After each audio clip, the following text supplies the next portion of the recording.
Usually talking to you, but you can, anything you want to Yeah. do. Hey, everyone, thanks for tuning in. It's Hoboken Talks. It's December 11th, one day before Frank Sinatra's birthday. And this is our last Hoboken Talks of the year. And so glad you're joining us. We have Rand Hoppy as our engineer. And hope you are tuning in on either the YouTube channel, where you can text in comments and we will read them off to you.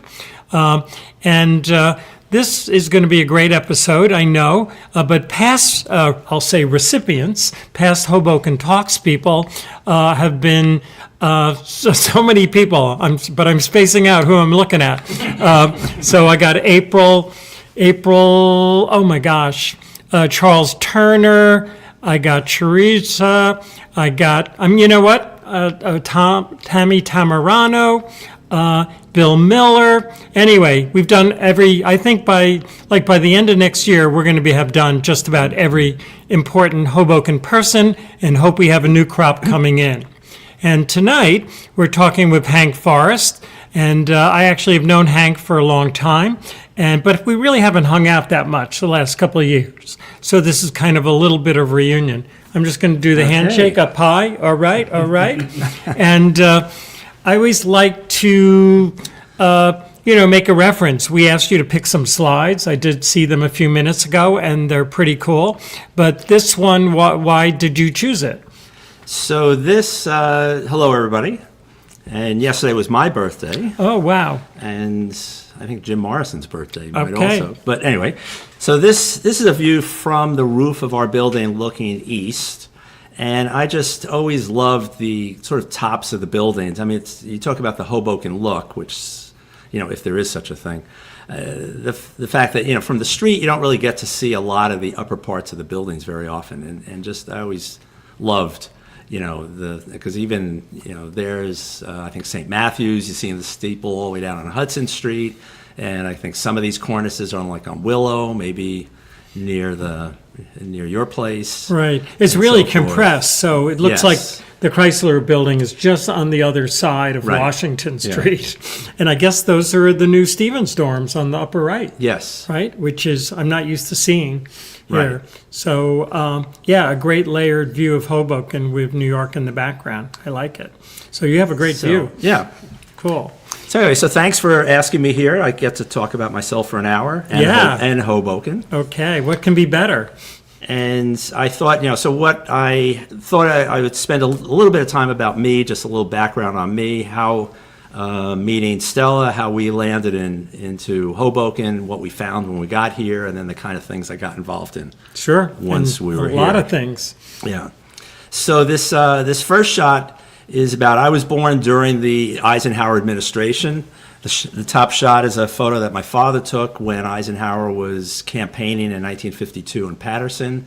It was a little bit before my time, but in that same era, I have this Robert Frank photo, which I think I know you'd appreciate. Sure, but And give us some context. From the Americans, it's a seminal piece of work that was done. I think he got like a Guggenheim grant and bought a car and just traveled cross country and just while he was Swiss, I think. Yeah, he was an immigrant, and so it's sort of an outsider's view during the Eisenhower period when Right. everything was supposedly hunky-dory, and he sort of had I won't say dark side, but kind of another point of view, Yes. another perspective. Right. And it's, pretty much every photographer, I think, would be familiar with his work and would look this sort of changed a lot in terms of how a lot of people took street photos or Sure. more, And just people, we forgot to say that this was in Hoboken. Yes. The bottom picture. The bottom shot was Hoboken in 1955. It was one of the first photos in his book. And I just thought that, to even moving to Hoboken in 1987, while they dressed differently, sort of this same, there was elements of what you see in this photo that still existed in Hoboken at that point. So there is like a book that came out for one of the anniversary years for this project, and it has all his contact sheets. And it's really fascinating because you can see he started at Observer Highway and worked his way up. Down Washington Street. And down Washington, this was the reviewing stand. And then the cover of the book is another kind of famous shot that was taken in Hoboken. So we got two pretty important shots in that book. Right. So, and you being a photographer, you would connect So this on was so this also just the shot of these guys all wearing top hats. Like in the 1950s, I don't really associate top hats so much in the 1950s. So it's a bit of Hoboken sort of lagging behind the. But, yeah, I guess. But I also think it was a reference to this 100-year celebration. Right. So they're supposed to look like city fathers from 1855. Right. Except for the one guy. Right. Who I like. Right. So okay, so we're going to move it along. Yes. So you're giving some of your roots. So this is a little bio thing. So on the top, so I grew up in Bay Ridge, Brooklyn, which is like Hoboken, right along the water. It certainly wasn't the kind of active waterfront that Hoboken had, but it was a similar. To me, the best thing about Bay Ridge was just being along the water, which is among the best things about Hoboken is being along the water, because the New York area's waterways are just so beautiful. And they're just so important in terms of how these places evolved, not just from the immigrant point of view, but just, what people did and so forth. The Verrazano Bridge is enormous. Yes. And it leads to the ocean, really. Right. And so you'd always think that we'd always think we're looking out over the ocean, even though really we're looking at Sandy Hook out there. But that's sort of the point where it starts to get really big. It's the entrance to the harbor. Right, The exactly. best harbor. Right. And I'm just curious, were neighborhoods really affected by that construction? With all totally. Interstates and, ramping and so on? Because again, this is a shot my father took. Most of the shots he would take would be of like friends and relatives, sitting around tables that, of course, as a kid I couldn't care less about. But then as I got older, those are the pictures I really was most interested in. Right.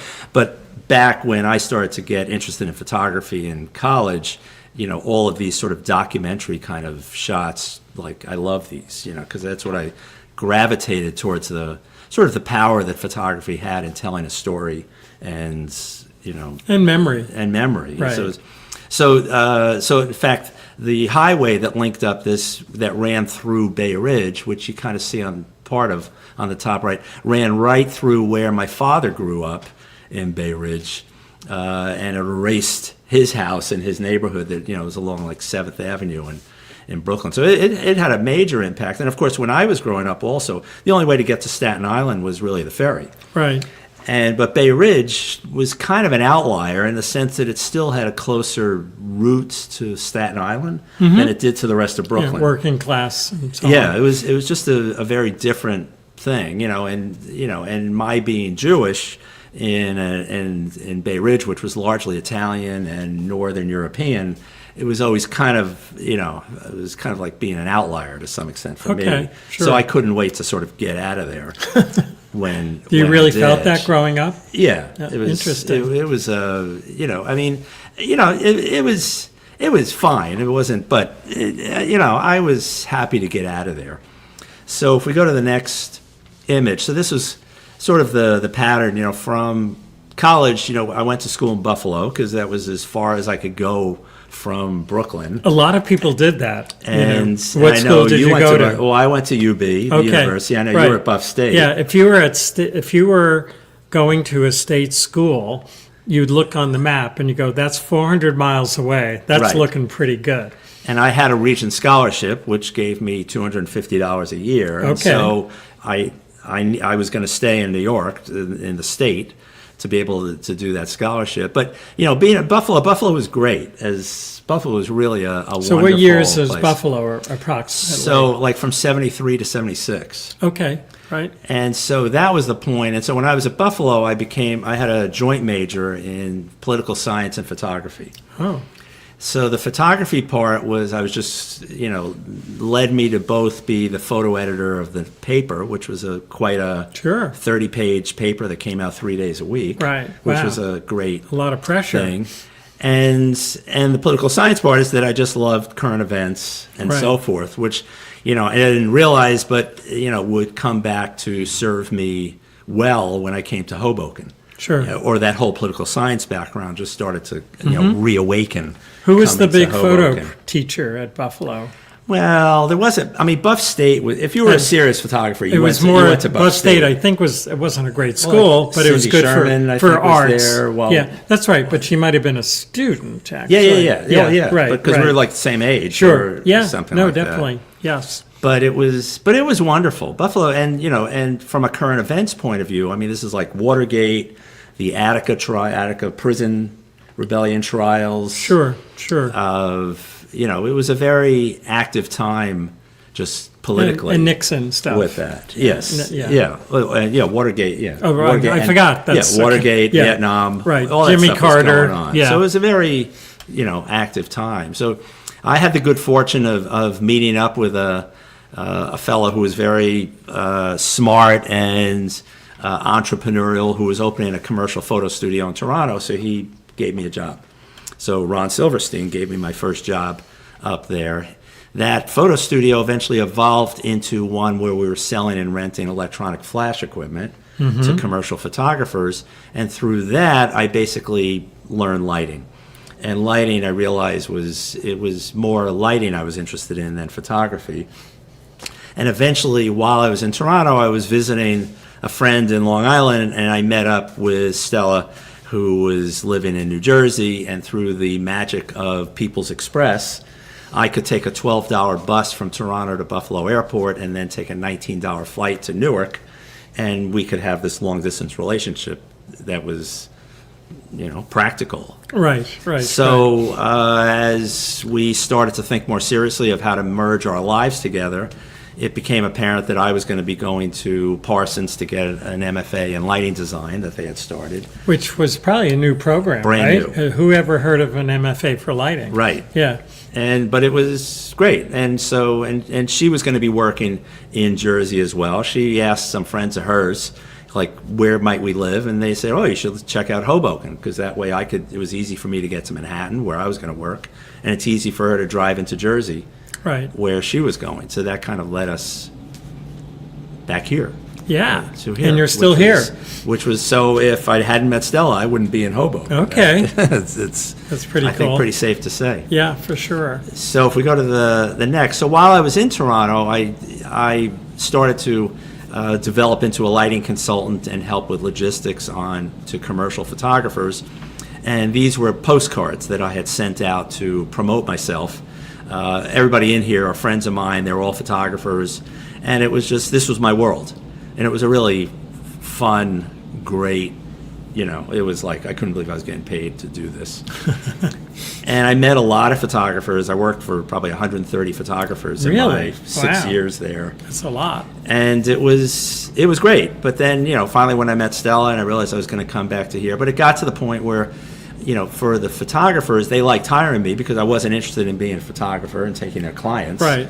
But that's a big leap to go from the photography just to lighting, right? Yeah, well, but as a lighting consultant, I mean, at this point, I was starting to get older than the photographers I was working with. Okay. So it was starting to get weird that like the clients would start coming to me to ask me questions Right. about this stuff. So it was, it was kind of time to go. Right.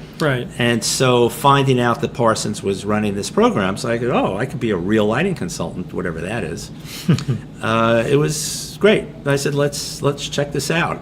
Right. So I came back to New York, did some interviews, and eventually found the firm that I'm still at. That was a fantastic firm. I mean, we did all kinds of projects we did almost everything at the World Trade Center, the tribute light, the twin beams that you see on September 11th, our office did.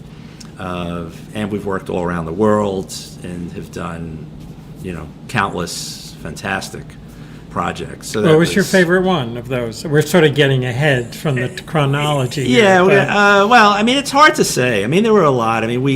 I had the chance to work on the Burj Khalifa, which is still the biggest building in the world, even 15 years after it opened. Wow, where's that? In Dubai. We worked on a bunch of museums for I.M. which were treats to work for somebody Right. like that. Sure. Realistically, when you're in that, anybody who's willing to hire us to do lighting is like great. Right. So, right. it's not, and just the variety is great, because we would do libraries, we do performing arts, we did the New Jersey Performing Arts Center. So the clients understand how important lighting is. Yes, it's, well, certainly back in the 80s and 90s, and into the 2000s, but of course, now lighting has shifted so much. Right. Into LED and right, so that it's the fact that everybody is not only has a camera in their pocket, but we've got this is what everybody does their work on. This is the tool. How much light do you need? Right. For right. that. So it's but museums are never gonna go dark. Go away, and there still are libraries. There's still but the bricks and mortar world, which is our world, has certainly evolved. Right. With that. And I should note in that hierarchy of places that you did do the lighting for the museum.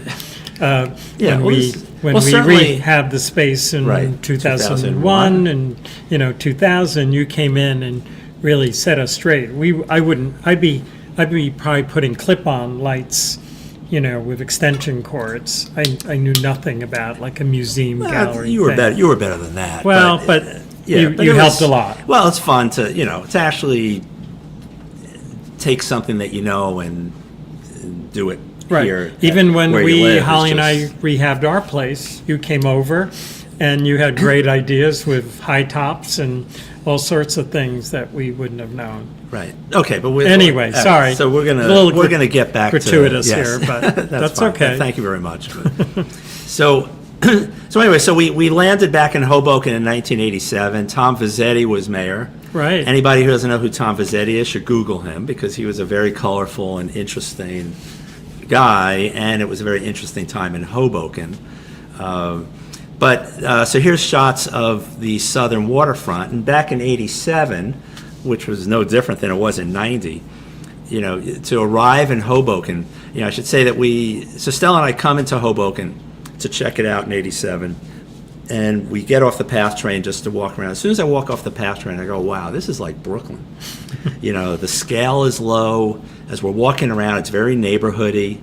And instantly I thought, I could live here. This place is okay. And we walked into a realtor I think it was on 3rd, near like a Motto Realty, I think it was, at 3rd between Hudson and Washington.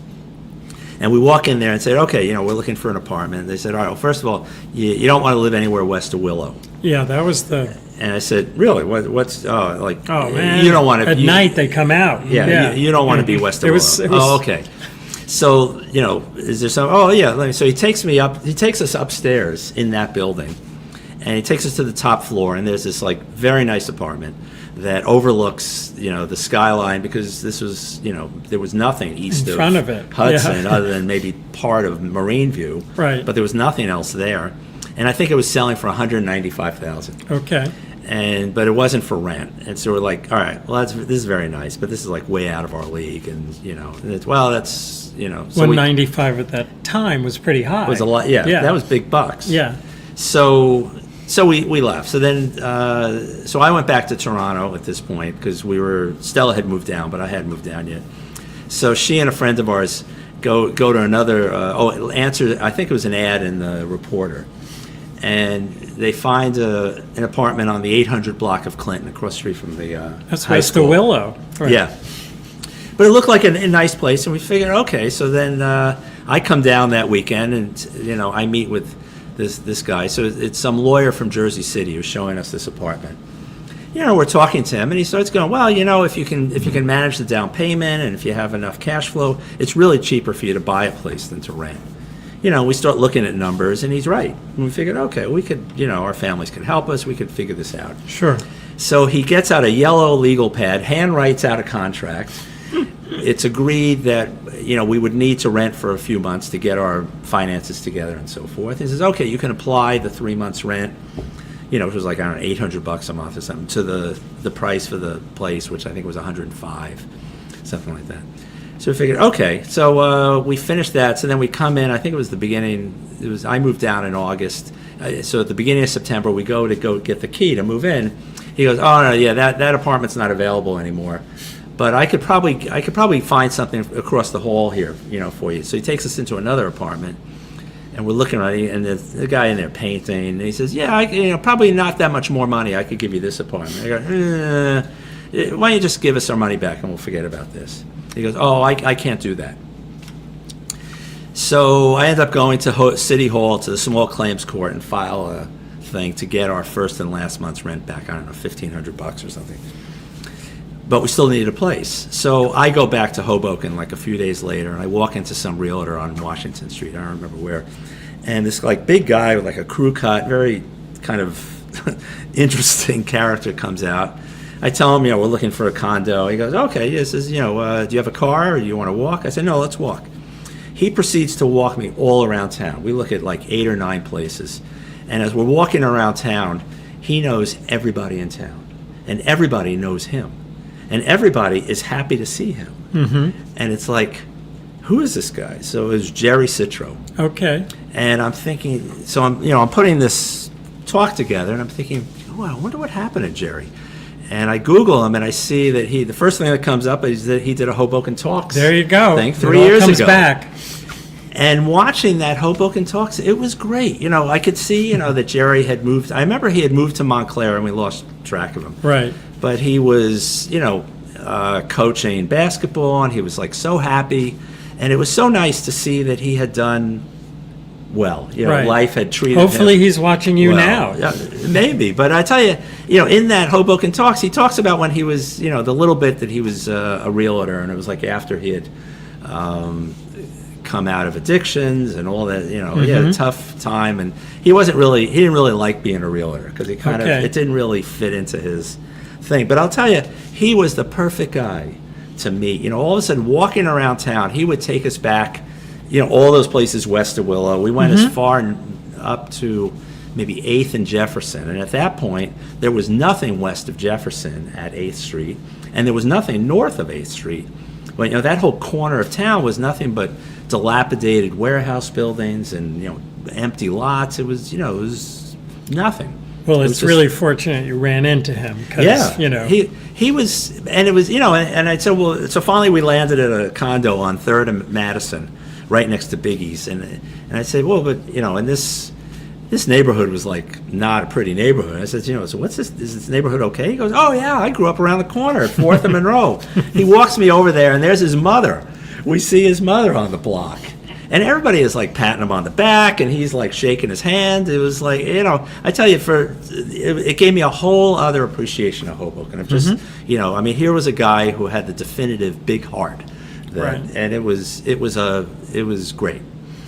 So we ended up buying that, and we moved into Madison Street. And I guess if you pull up the next image, so this was the 3rd and Madison that we grew up with. So it's the top left shot is looking north on 3rd Street up Madison, and our building is the white condo in the middle with the tree in front, and the bottom one is looking south on Madison from 3rd Street. And you can see, this was a little more desperate looking than other parts of Hoboken, but it was typical in the sense that there was like almost no greenery.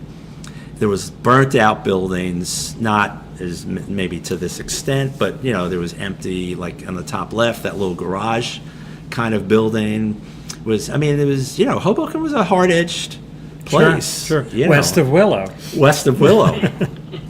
So, at this point, we slowly started to like meet people in the area, and then if we go to the next image, didn't you, for the most part, feel that you were welcomed?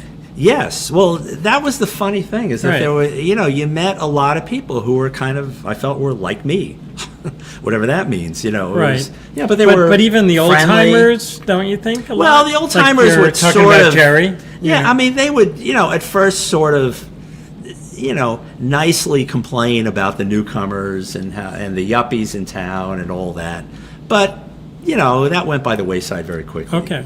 And I guess coming from Brooklyn, it was like, Brooklyn is not a far cry from a place like Hoboken or Jersey City or, Hudson County. It's all kind of different version of the same thing.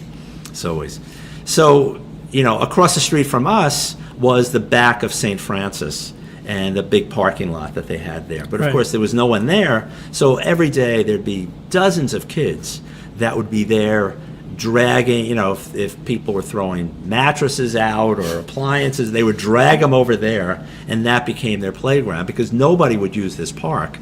This park was built, I believe, in the 70s from Green Acres money, and it was a typical 1970s, railroad tie, rubber tire. So we're and 3rd and sand. Madison, right? 3rd and Madison. This is Madison. the northwest Right. corner of 3rd and Yeah. Madison. And, that it was the sand surface in there that was completely filled with broken bottles, garbage. Dogs would go in there to relieve themselves, needles for the drug deals going through this. I mean, this was and no parent was letting their kids in this. Right. thing. So they all played. It's hard to see, on the but street. there's that pyramid structure of rubber tires. tires was really welcoming. Yes. And it was like just a sad little park. Right. And so across the street on the southwest corner would have been the Columbus House Bar, Right. which was also a scary looking, from just being out on the street, like a scary looking place that you'd expect to see somebody like be thrown out the window or Right. Yeah, something. yeah. On the opposite corner from this, on the southeast corner, was those burnt out building hulks. And on the northeast corner was a dry cleaners, but right next to the dry cleaners was the St. Francis parish house, and then St. Francis was, of course, on the 3rd and Jefferson, but that was kind of the dominant landmark Right. for this area. So quickly we started to meet people in the area saying, what's the story with that park? Isn't there? Why can't this park? Why can't those kids have a place? A park? Because at this point, Hoboken had 3 parks. At this point, there was Elysian, Stevens Park, and Church Square Park. Those are the 3 city-owned parks. Right. 2 of them are east of Hudson. 1 of them is east of Willow. Columbus And being then there was a county. Columbus, a county park, which was the only park west of Willow. Right. And it was uptown.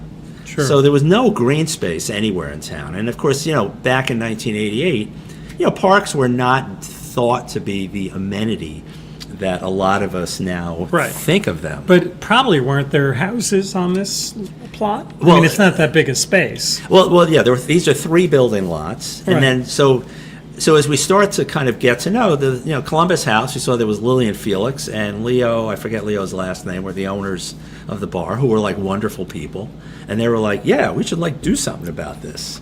Then we went over to St. Francis, and I met Father Michael Guglielmelli, Sure. who was also when he, the type of guy with those robes. You'd see him, he'd give you a big hug. You felt like you were had the hand of God, And a straight on you. talker, too. And he was like the Carl Malden, not as Definitely. naive Right. as Carl Malden That's was right. in On the Waterfront. That's right. But he was a street smart guy And grew up in Hoboken. who grew up in Hoboken. He knew the lay of the land, but he was also just the warmest, wonderful guy. I figured if you had him on your side, Right. you felt like you can do it. People Sure. would take you seriously. Right. So eventually we got petitions together. We got very quickly 500 signatures. And we went to, Steve Cappiello was our council person, who was formerly the mayor for 12 years before Vezzetti. And, Steve was a very sort of smooth talking, I guess for many the symbol of the machine in town. But, as councilman, he was, I guess, But sort if you of had retiring. 500 signatures, he would listen. Yeah, so we went to, so he says, all right, yeah, you should go down to City Hall and go talk to City Hall. So we went down there, and we were put in touch with the Community Development Association, led by Peggy Thomas, who then, John LaLoya was another person there, and Nancy Shankelpour was another person there. And we started to meet with them, and they were very can-do, saying, oh yeah, we can, sure, and then we had met another, a student from Pratt who gave us a little sketch of what might be done park-wise, and we took the signatures and this little thing, went down to Peggy and the CDA, and they arranged a meeting with City Hall. And I remember, Mayor Pasculi, because I guess 6 months into our residency here, Vezzetti died and Pasculi took over. Right. And Pasculi was a very sort of, mild-mannered, very nice guy. He said, sure, why can't we do this? And he gave it the green light. Right. But the And- fact that you and Stella are new residents to town and Right. taking on this and being the keystone, Well, I guess having newcomers right? sort but, of. but unusual, doing this. Well, but- unusual that someone would do this. I guess, but I thought what was more unusual is that the city was so agreeable Well, and just Yeah. said, "Sure, we can right, do this." Right. So so then if we go to the next, so here we have at the top is the groundbreaking in the winter of 1991, and that's Bob Drashoff, who I think was the assistant city clerk, maybe at that. He moved point. around, but yeah. But he was very He's supportive. been on Hoboken Talks too. Yeah. His father Michael is there, Right. Lillian Felix, Stella, and me, Right. next to Mayor Pasculi, and then a very young Dave Roberts, Yeah. Dick England, Richard Right. Del Baccio, and Peggy Thomas from the Right. CDA, and it was, and then boom, they allocated $170,000, and I remember, when they came in and started the demolition and just wiped away the old park, and it was just a big empty lot, you realize, wow, this is like a big, this is a good sized thing. Sure. But it was like the whole neighborhood. And then CDA said, hey, you guys can pick, you pick the architect. Mm-hmm.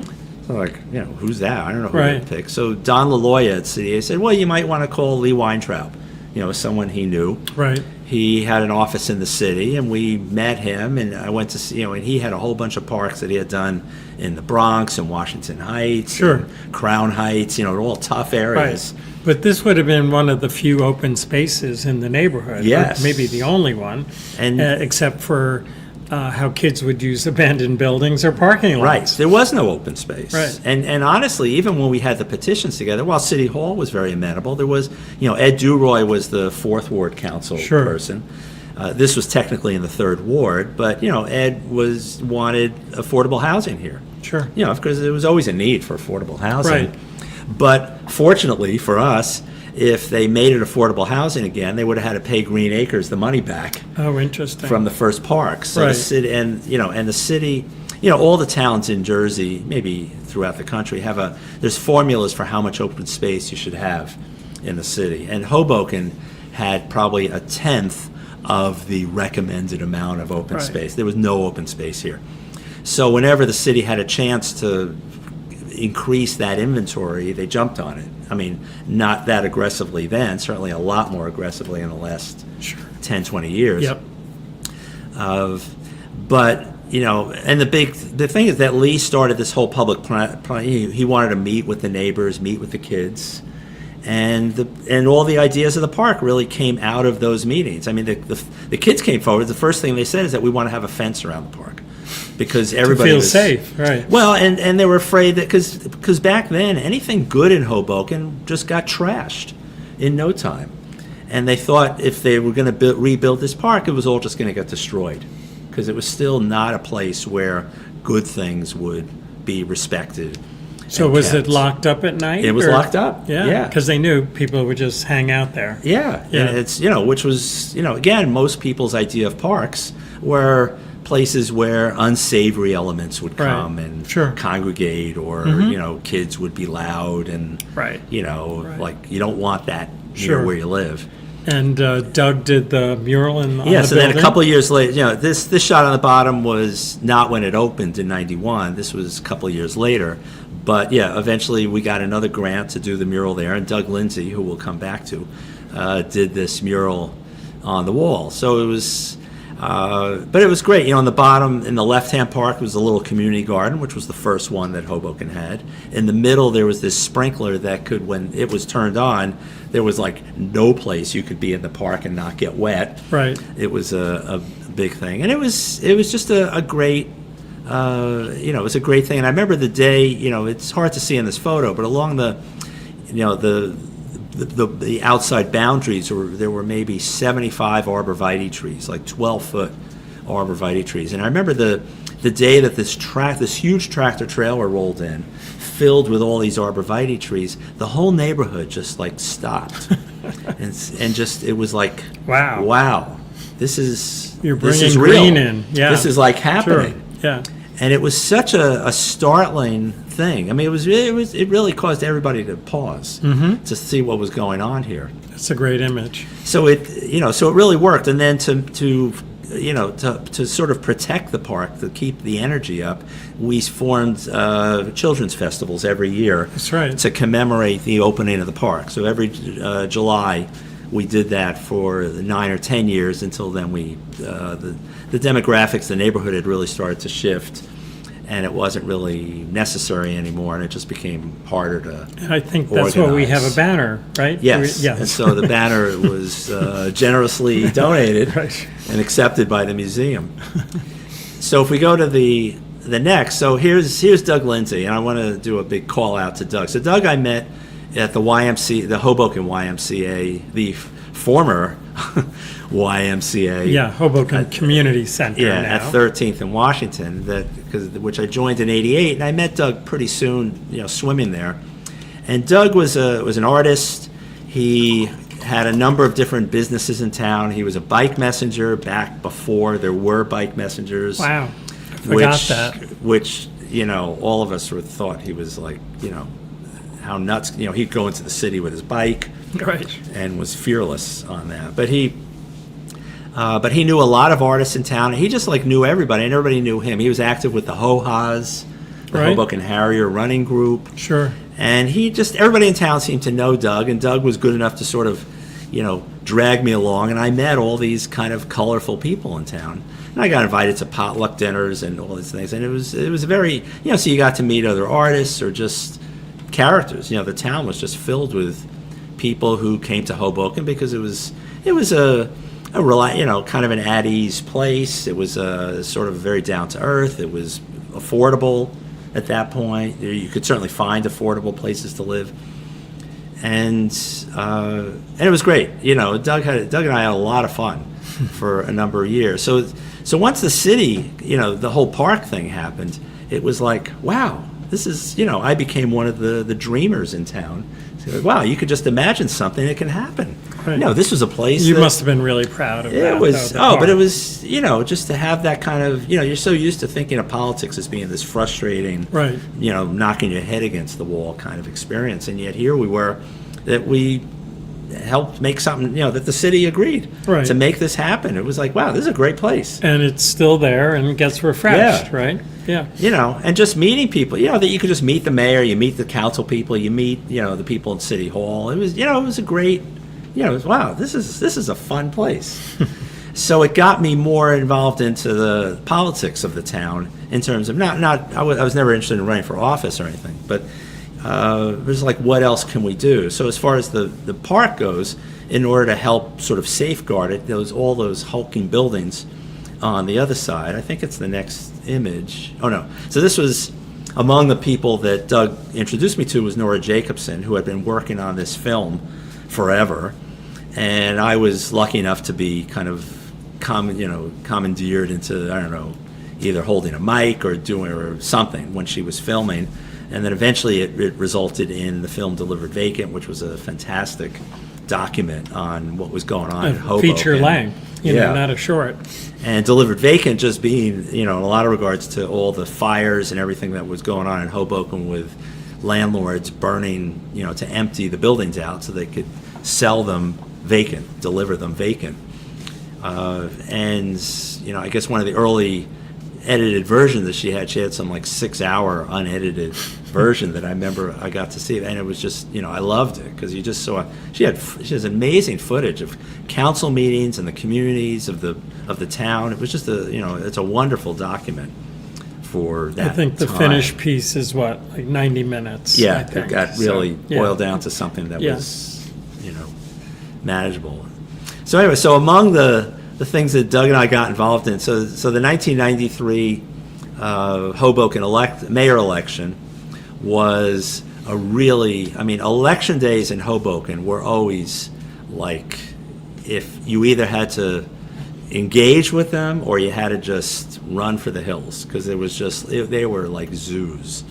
The amount of activity in town. We had a very small hint of it, I guess, with this past election. A hint. With that. Yeah. A hint in terms of people on the streets and so forth. But back, especially in '93, because it was, Pasculli had announced he wasn't going to run for re-election, so it became like an open thing that there were, I think, 7 people running for mayor.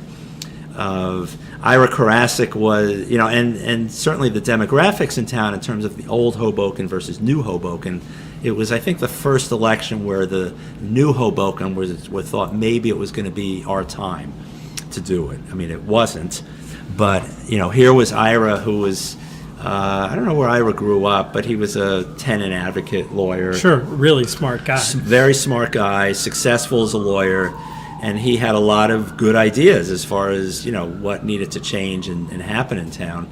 So he attracted basically all the newcomers and yuppies and so forth. So Doug and I had this idea that we would, create campaign signs. So we got maybe 50 sheets of 4x6 plywood from Central Lumber and invited artists, everybody we knew, to come, and we created this template where, of where the text was, and just invited people in to just paint signs, just do whatever they wanted. There were artists for Ira, there was kids for Ira, there were mothers for Ira, there were eaters for Ira. Right. It was it was fun. I think the upper left one is by Tim Daly. Yes. And sort of a takeoff on the French Revolution. Right. And that's Vezzetti with the top hat. Yes. I mean, they were very clever. And then, then we said, but now how are we going to hang these things? I can't believe you hung these things. Sheets of plywood are not that I mean, that's easy got to to be hang. 50 pounds blowing in the wind. Yeah, but we found places and we got them all hung. Right. And certainly in the, which was, what were we thinking of Hoboken in 1993? And within 48 hours, they all vanished. They were all smashed and were stolen and were gone. I mean, that was, these were hard-edged times. Right. With that. So, of course, I was living in 3rd and Madison, so I was in the 3rd Ward, which was Anthony Russo's ward. Anthony Russo, at that point, had become our councilman in 1991, and from the moment he became councilman, it was clear that he was just running for mayor. And he was he had run 4 times for council before he got finally elected, and he was sitting on the sewage authority at the time because remember, this part of Hoboken at this point was still under a sewer ban. There was no new construction in town. All there was condo conversions. And we were waiting for the sewer, which is now up on 16th Street. Right. To get, and it was always in the news, that sewer was, it was 20 million, it was now going to be 60 million, then 80 million, and it's going to be years longer, so it just kept getting delayed and more expensive. So anyway, so this election, there finally became a runoff, and Anthony Russo beat Ira in the runoff. But in the campaign, I would see Anthony at the Children's Festival at the park, and he would just, mouth. I mean, he could be a very contentious, mean. He could be bully, but he could be charming too. And he could be charming. And I Right. tell you, and in all honesty, I mean, maybe not. I thought for the, so once he got elected, I went to his civic association, which was near Fiore's over on Adams. Sure, on the corner. Congratulated him. Said, okay, I hope you're a good mayor. And I think for the first 2-3 years, he was a really good mayor. He really cared about the community. I think he put a lot of things in motion. I mean, his administration allowed me to do the community garden thing. Mm-hmm. And, but then it sort of went the other way in my opinion. But anyway, so this was, then to the next image. So along this time also, then there's the waterfront. The waterfront was always a huge story in Hoboken. I mean, for decades. Because nothing was happening. Nothing was happening. I mean, we had this incredible waterfront that I guess, the southern waterfront was all the German pier owners, and then that was confiscated in World War I. And Port Authority takes over. The Port Authority takes over. They leave, and then it sits. And then, they just kind of leave, and it just becomes the way it was in the previous photos that I showed. Every mayor had a waterfront advisory commission, which was a whole bunch of citizens who were interested in whatever. So I got named on Pasculli's waterfront advisory commission. This was in 1992. At the beginning of 92, there was the Port Authority had come in with this big grandiose plan. The city quickly signed on. Port Authority gave us like $7 million, which was an enormous amount of money. Then a lot of people in town got upset. They didn't think there was enough open space. They signed petitions. The city hall rejected the petitions. They went to court. They had to accept the petitions, and then it became a referendum. Right. And the referendum, which is really unusual. yes, so it was all like a yes or no. Do you support the Port Authority or no? And the no's won by, I think, 6 votes or something. It was that close? It was really small, which meant all of a sudden, like, oh my God, how's this happen? The city had, where's the city going to find the $7 million to give back? We got to start all over. Everything was like, what's going on here? So in the face of that, Pasculli put together this Waterfront Advisory Commission. I was really excited about this. I thought, all right, here's, this is the golden moment that we can finally, agree on what we need to do down there.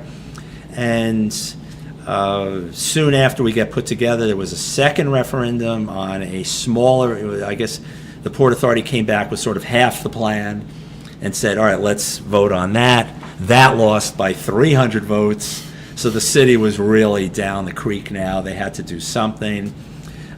We started to have meetings, and very soon there was like city council people coming to our meetings saying, all right, guys, this is what we need you to support. This is what we need you to do.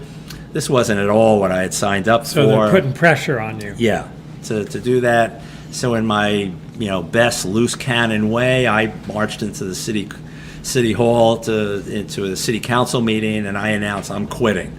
This waterfront commission is bogus. This is like ridiculous. It doesn't, this is nothing. This isn't real. And that was kind of that until it wasn't until years and years later that eventually there was a not scaled down, but all the building materials were just pushed, I guess, west of River Street. Uh-huh. Same size project, just put to allow the piers to open up, and right. And eventually we had, the waterfront became what little by little what we see today, which is fantastic. Right. So on the right is a letter, when one of Anthony Russo's tirades to me that I guess after he became mayor, he maybe, I don't know, had second thoughts. So he wrote me this letter out of the blue, which I thought was kind of funny, just apologizing for assassinating me. Assassinating isn't even in quotes. Right. I didn't know if you received this letter, you might be dead. Right. But this was, again, this is what Hoboken, this was a, right. But to put it in writing is pretty cool. On the mayor's, on that nice raised stationery. Right. So that was that. So anyway, right. So moving on. So again, my, back at 3rd and Madison, I was in trying to make sure that the park was, safeguarded as best as possible. We started to push the city to do something about these 9 burnt out building shells, which were right on your block, right there, yeah, and dominating the neighborhood. I mean, you couldn't. It looked like Dresden, that block. So right. So luckily, the fire department eventually got on board saying, yeah, we don't, because there were fires, there would be people going in there setting fires, who knows what. So finally, the fire department, I think, put enough pressure on City Hall. City Hall went back to the owners and just said, all right, we're tearing this down. And they did, which was a great thing to have happen. So then if we go to the next, then we had this huge lot. And so our little community garden in the park wasn't really going to do much for too many people. So I went to Tim Callaghy, this was Russo's DP, public works person, who was a good guy and also was a real can-do kind of guy. Works with the Board of Education now. Oh, yeah? Yeah, for many years now. But he was great. So I said, can we get, nothing's happening here. Can we get, use of the property in the meantime? So he went and came back and said, sure. So on the top left is Earth Day, where I put an ad in the Hoboken Reporter, which was the, wonderful mouthpiece and news center that, the whole town revolved around at that point. And a whole bunch of people responded, and we had a bunch of volunteers, and we were able to lay out this into, I don't know how many, 100, 150 8-foot by 8-foot plots in there. And a call out to Rand, who informed me that who's working the tech here, that he was one of the gardeners there.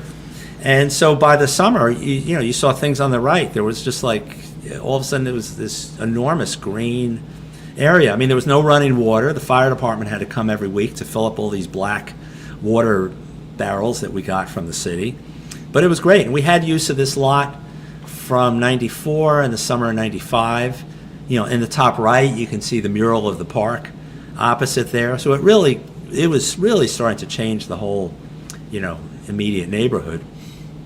In 96, we lost access to this lot, but I found a lot at 2nd Monroe. Callaghy, again, got us permission to use that. So in 96, we had that to use as a community garden. And then we lost that after that summer. And then in 97, I went back, and he got us the lot at 3rd and Jackson, which, interestingly enough, had just been put up for auction by the city. It was city-owned property, and nobody would buy it.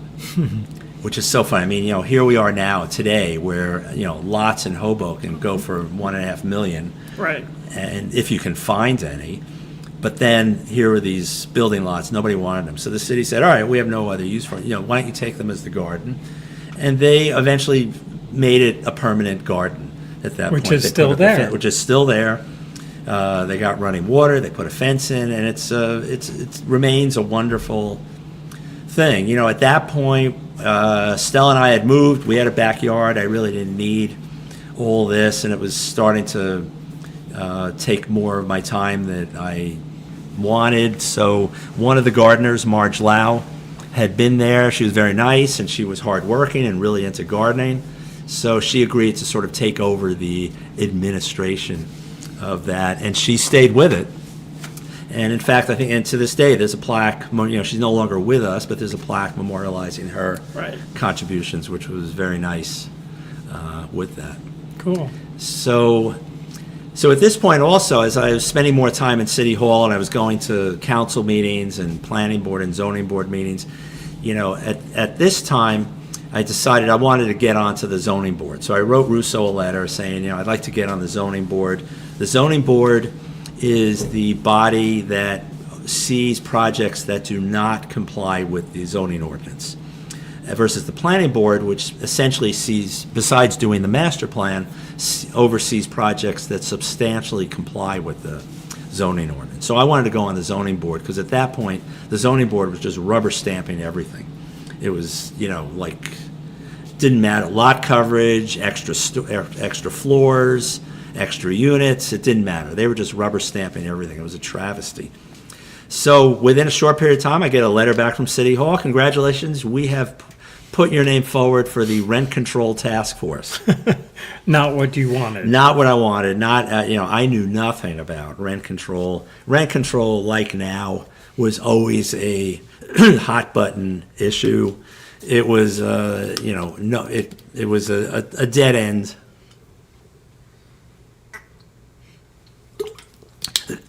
Because you had, and especially at that point, probably 3/4 of the town were tenants.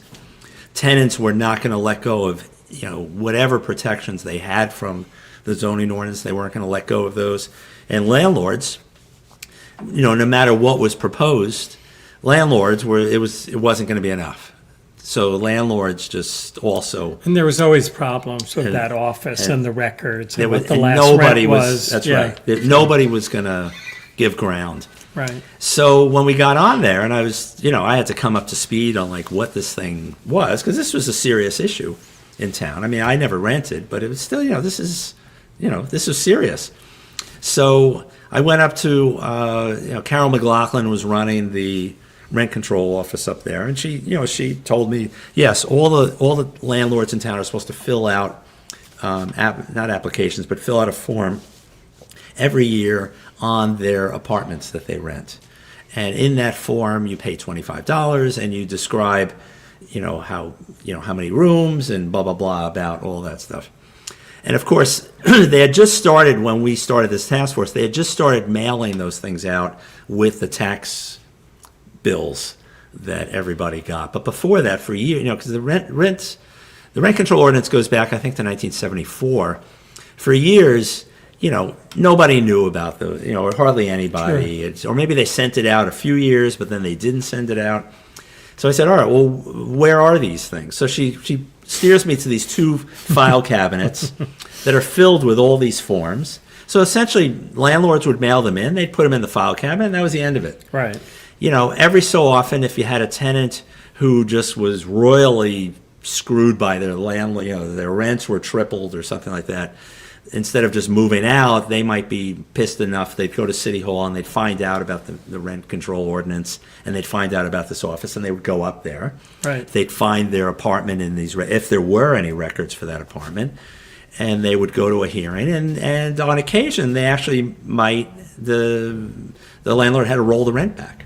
Right. I mean, there was a statute of limitations as far as how far back, but for the most part, all these forms were in there just idle, even unless a landlord went in there looking up their records and they Sure. didn't like what they saw, so they just went home with their records. Right. And very often a new tenant would rent an apartment, didn't even know about rent control, and, I'm glad to pay $500. Yes. And then they find out the previous tenant was like $325. Right. And, realize Yes. there was no one checking. Right. So it was a bit of a mess with that.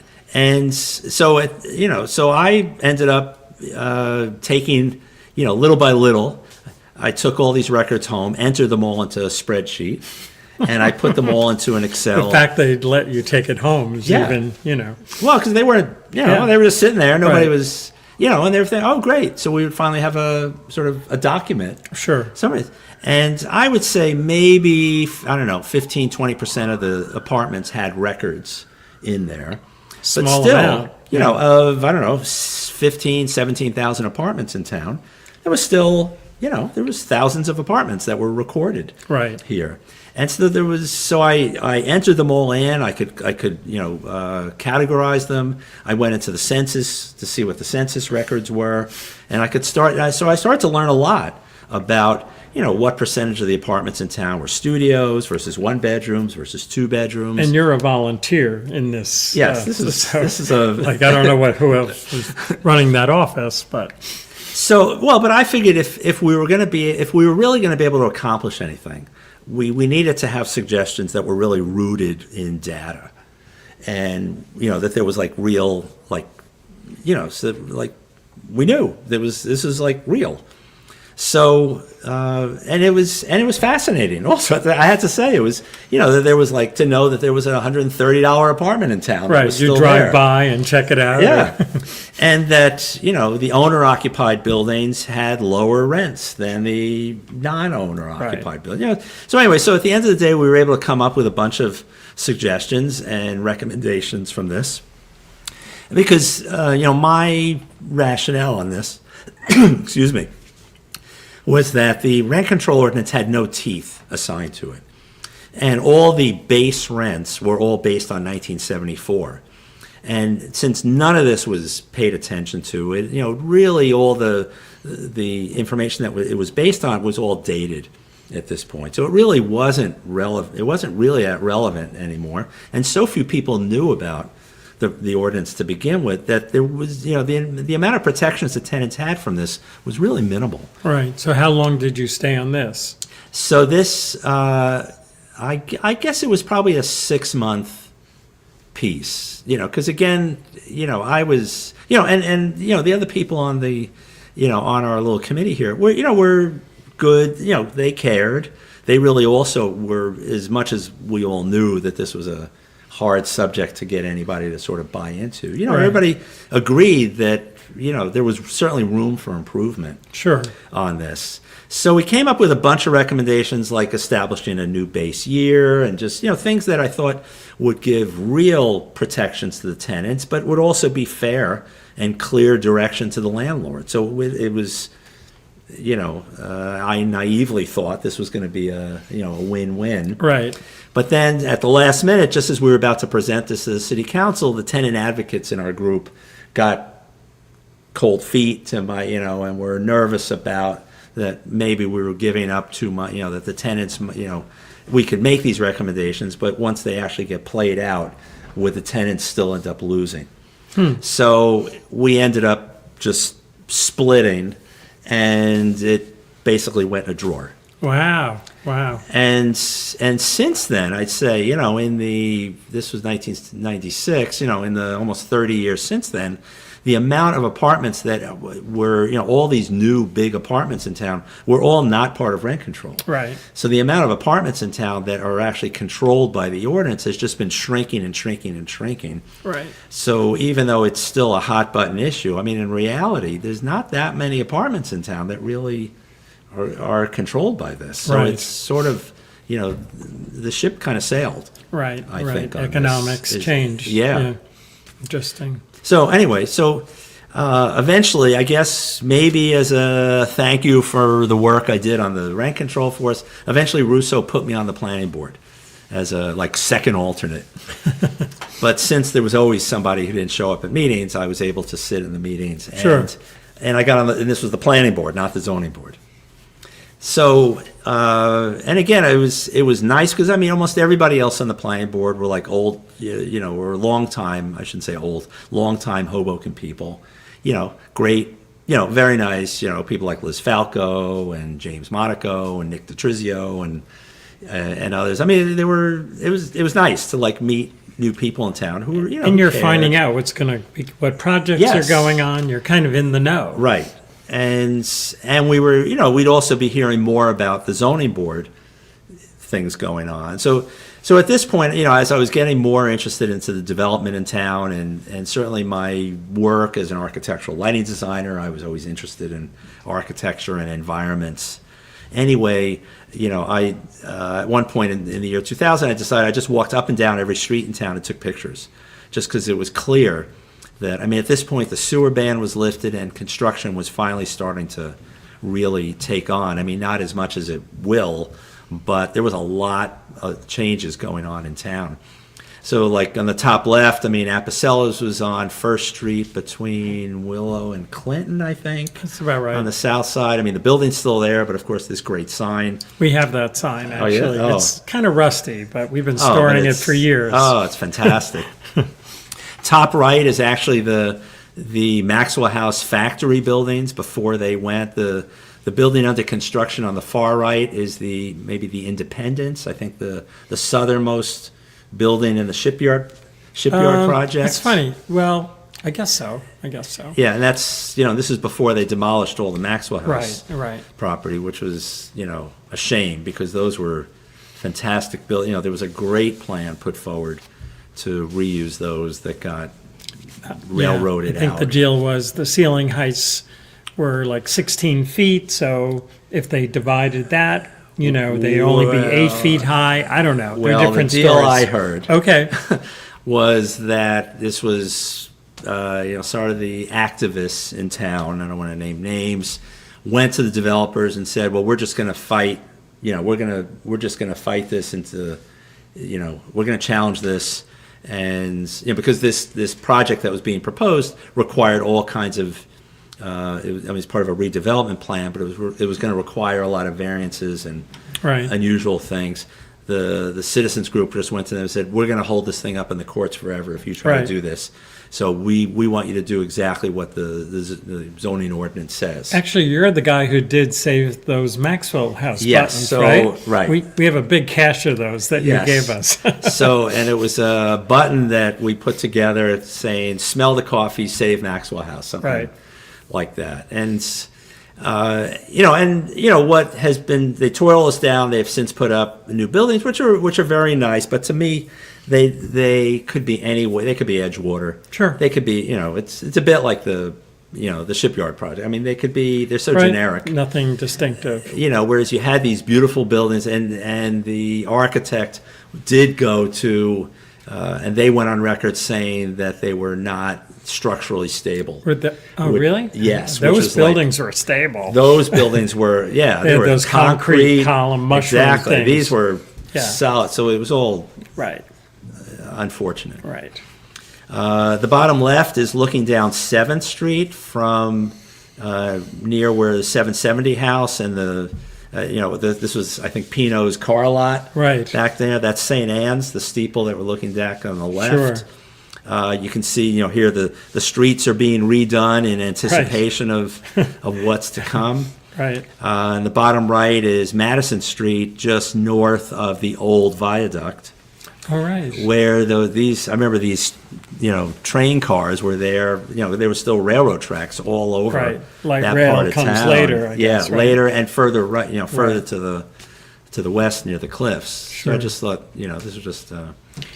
Only 25 years ago. Yeah. So.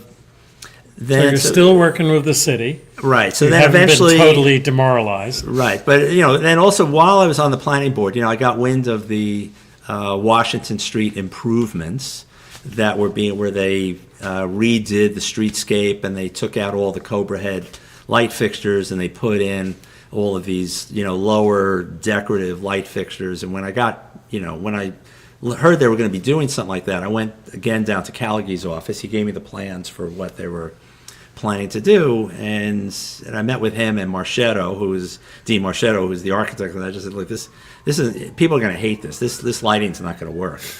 And they said, well, let's just wait and see. We already have, they don't want to make waves at this point. Let's just wait and see. And sure enough, everybody was up in arms, and I was, so I went to the council. I actually went to the fire department, the police department, and we were actually starting to get some traction on this just as the Roberts administration came to a close. And I had plans of what they needed to do to redo this. It would have, how to pay for it. It would have been cheaper. They'd be saving money. Then the Zimmer administration came in. She promptly took me off the planning board, replaced me with one of her. That was sad. Yeah, that was sad. Replaced me with one of her campaign people. Someone who worked so hard to read every single line of every single plan and proposal. She never came to a planning board meeting. Right. She knew nothing what was going on that board. And I was the only lead accredited professional on the board. Right. So I had actually a lot of sustainability creds. Right. But that must have hurt. That was too bad. Right. And then around that same time, shortly into her administration, PSE&G came in and started to replace some of the street lights with these induction lights, which most people wouldn't know, but they were not meant to be street lights, but they were very energy saving, and they had a long life. Right. So PSE&G, so they pushed that. Pushed that. Right. So as soon as I started to see those go in, again, I went back to City Hall. Leo Pellegrini was the public works person, among other things. Sure. I had meetings with various council people, and they arranged a meeting with PSE&G. I got information from them. Again, I went to them with a program of how to stop this and how to replace these things with LED at that point, and it never went anywhere. Right. So that was kind of the end of it. So that was so the last image I was going to close, since we're getting close to the end of our time here, I guess, is a little real estate story. So we can, there's no Hoboken story would be complete without a little real estate. Exactly. So after 3rd and Madison, I was in the middle of all this waterfront advisory commission and all this stuff. One day Stella says to me, all right, enough with the waterfront. We need a bigger place to live. So Doug Lindsay was looking for also a studio space. He was looking for property that he could get a studio in and he could live in. He asked me to come along with him while we look at property. Sure. So we're walking around looking at property, and he turns to the realtor and says, Hank's looking for property as well. I hadn't done anything, even though I had this idea of what I wanted to do, because there were a lot of these 2-story sort of garage kind of buildings around all town. west of Willow. All west of Willow on 25-foot wide lots, which was nice. So she takes me into this place at 5th and Jefferson. 5th and Jefferson then was, as it was explained to me, was somewhat of the, back when that whole area of Hoboken was all solidly Italian, this was kind of the Little Italy of that whole area. It was an area where I remember Carmen Labruno, who was the police commissioner then, I think his grandparents were on this block. Richard Del Baccio grew up on this block. There was a lot of esteemed, longtime Hoboken people who all had very close associations with this block. The block, while it was kind of funky, it wasn't really a pretty block, and there were no trees on the block. There was at least 4 buildings would have groups of elderly Italian women dressed in black sitting on stoops. Behind the buildings were just filled with clotheslines. It was a real great, it was and it's funny, coming from 3rd and Madison to 5th and Jefferson, it's 2 blocks. But all of a sudden, it was a whole other world. It was a whole other world. Even though we're going from, I guess, the 5th district of the 3rd ward to the 3rd district, it was just a whole other thing. It was so interesting, that Hoboken would shift so much. So anyway, so she brings us into this. I tell her, what I was looking for essentially, and she brings us to this place on the left, and you walk into the garage, and in the garage was these steel beams running across the ceiling. So it was completely 25 by 60 foot uninterrupted space. It was great. And upstairs was a 3-bedroom apartment. Sorry. And which I planned on gutting the whole thing, turning it into a 2-family house where we would live in the back and the apartment would be on the front over the garage. We would keep a third of the garage, and the back 2/3 we would make our apartment. And we'd have a backyard, and we'd have a garage, and it was so I was just looking for a shell, really. And the fact that this had steel beams and it was uninterrupted, and I was told that the second floor ceiling was built to accommodate another floor. This was like perfect. So I run home, I tell Stella, I found a perfect place. we make an arrangement. I bring her over the next day to show her the place, and we're in there for 5 minutes, and she just turns to me and says, "I'm getting nauseous. I have to get out of here." Because you have to understand. I mean, the apartment upstairs was, I did a little research on this and learned that this was probably the last single-family home built in Hoboken in 1982. This was. Okay. The guy that built it, his name was Vincent Sabatini, grew up on the block, I was told. He was not a popular guy on the block, and he was murdered in this house in 1991, which was why I guess it was still on the market. He was someone who was a stoolie for the cops. He sold drugs. He was a loan shark. A baker too, right? And he owned, and he was, so it's funny. So Doug told me, oh yeah, that guy was known as the Headless Baker. And Doug was looking at... Was that after he was murdered? Or? Yes, No. Okay. yes. And because Doug originally was looking at the building that was his bakery, which was at 6th and Adams. Okay. 603 Adams or something. It's Right. still there. It was like a karate place for a long time. And he was also into entertaining little boys, supposedly. And in the back of the building, there was an above-ground pool that supposedly he had. I mean, so there was he was very unpopular among a lot of groups in town. And Stella picked up on it. And Right. so, and when he was murdered in there, I mean, which the realtor didn't tell us this, but we kind of, our neighbor next door told us, oh, by the way, you're looking at the Sabatini house. So she kind of told us the whole story and told us that the day he was murdered, the whole, that whole 500 block of Jefferson was closed, and it was lined with city and county police cars. Right. The whole thing. And then they went through there, and there were 7 phone lines in the building. And when we saw it, a lot of the walls and some of the hollow core doors were all punched with holes in them. And the second floor had an 8-foot dropped tile ceiling.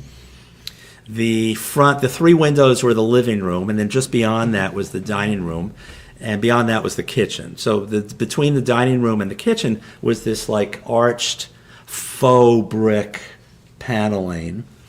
The bathrooms all had dark brown fixtures, tub, sinks.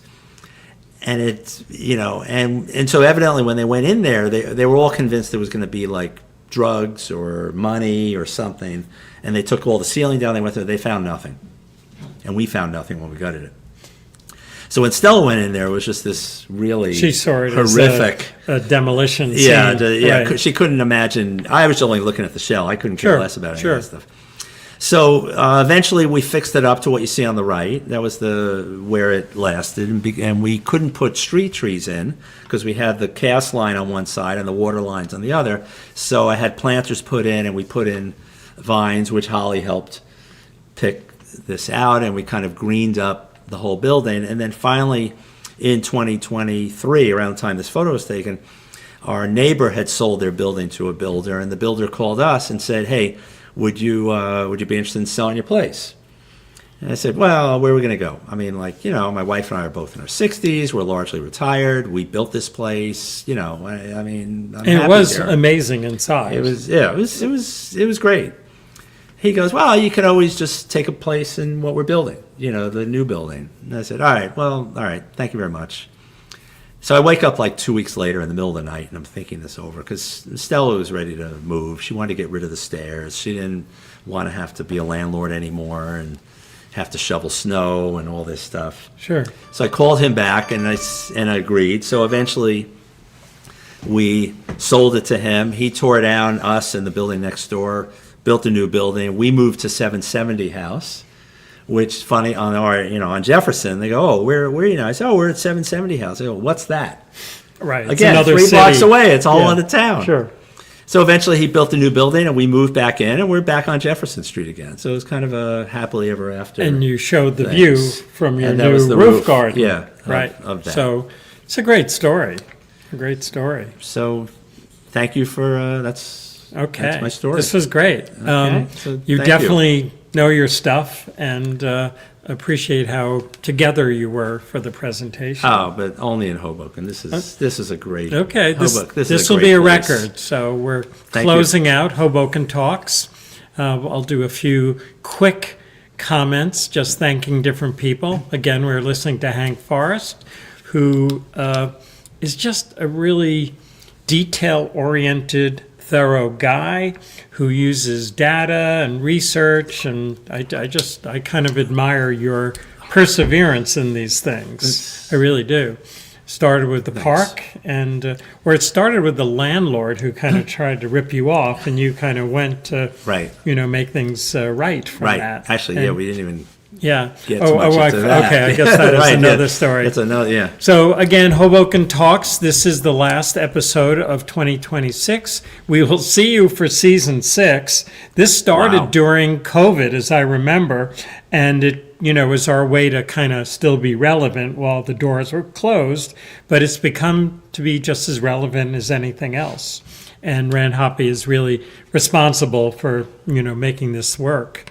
New Jersey Historical Commission is one of our main funders for everything, and so they get special mention.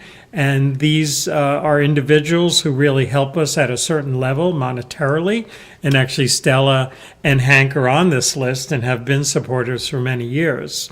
And Iron State, which is sort of the new name for applied companies, is really responsible for the space that we're in, and I thank them every day that I go to work. Right. Otherwise, what would I be doing? And then in the upper gallery right now, we are displaying the work from Kevin McCloskey, who really loved the town, lived here, and did an illustrative book with text of all the different characters of Hoboken, and that was done 40 years ago. And we're lucky to have that on view until December 23rd. And then Hoboken Meadows, the exhibit downstairs that was curated by Holly Metz, will be up until December 23rd. And then a new exhibit is coming up, which is about these amazing camera clubs that were here in Hoboken who went around recording the town. Most people do not know these images, and there's a lot of context of the members of the community who were part of it, and then these amazing photos. So that opens in January. So if you notice, we'll be closed for several weeks installing the new exhibit upstairs and downstairs. Again, please, when you view programs like this, you can comment your likes or dislikes. You can share and subscribe. And Facebook and YouTube are our main platforms. So here we are, going out. And Bob, thank you. Thank you. Okay. Okay, cool.